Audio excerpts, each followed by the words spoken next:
જામનગર ખાતે સસ્તા અનાજની દુકાનધારકોએ મામલતદારને આવેદનપત્ર પાઠવ્યું હતું। વિવિધ પડતર માંગણીઓને લઈ 2 ઓક્ટોબરથી રાજ્યવ્યાપી હડતાલ સસ્તા દુકાનધારકો કરી રહ્યા છે। માંગ સ્વીકારવામાં નહીં આવે તો આગામી દિવસોમાં ઉગ્ર આંદોલન કરીશું તેવું દુકાનદારોએ જણાવ્યું હતું। હું જામનગર ફેર પ્રાઇસ શોપ એસોસિએશનનો ઉપપ્રમુખ જામનગર જિલ્લા અને જામનગર ગ્રામ્યના પણ હું ઉપપ્રમુખ છું। મારું નામ મનજીભાઈ અને વાઘેલા છે।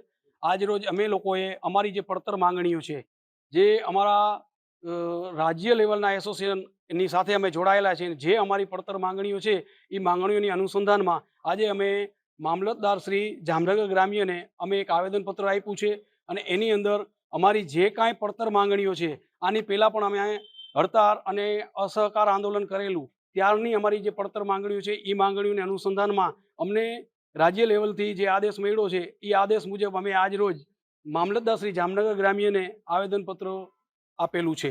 આંદોલન અમારું 2 ઓક્ટોબર ગાંધી જયંતિને દિવસથી જ શરૂ છે અને આજ દિવસ સુધી ચાલુ છે અને જ્યાં સુધી અમને રાજ્ય લેવલના એસોસિએશનનો કોઈ આદેશ નહીં આવે ત્યાં સુધી અમે કોઈ જાતનો પરમિટ જનરેટ કરશું નહીં કે માલ ઉપાડશું નહીં।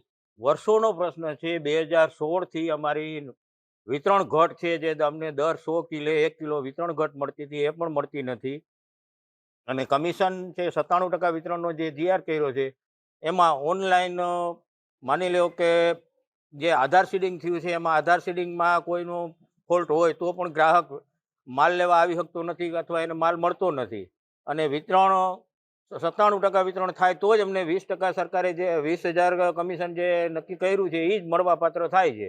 એના હિસાબે કોઈ પણ વેપારીને આ લાભ 20,000 કમિશનનો મળતો નથી, એટલે જીઆર સદંતર ફેલ છે। 97% વિતરણનો મુદ્દો તો હોવો જ ન જોઈએ, કેમ કે સરકારે જો મતદાની ન કરાવી શકતી હોય 80%, તો પછી અમે 97% વિતરણ કઈ રીતે કરીએ? દુકાન તો ખોલે છે દુકાનદાર, પણ ગ્રાહક તો લેવા આવવો જોઈએ ને। ગ્રાહકને મળવાપાત્ર જથ્થો જો આપી શકે ગ્રાહક, એને એમનેમ તો આપી શકાતો નથી, એનો આધાર સીડિંગ થાય તો જ એને વિતરણ કરી શકાય। અમારી માંગ એ છે કે અમને જે 2016થી જે બંધ કર્યું છે, જે 1 કિલો વિતરણ ઘટ એ આપે અને અમારું કમિશન છે ગવર્મેન્ટે સુપ્રીમ કોર્ટે ઓર્ડર કરેલો છે કે અત્યારે જે હાઈકોર્ટે હુકમ કરેલો છે કે અમને 20,000 કમિશન 20,000 કમિશન મિનિમમ કમિશન જે મળવું જોઈએ એક સામાન્ય મજૂરને મળે એટલું પણ મળતું નથી, એ 26,000 27,000ની આડેગાળે થાય છે।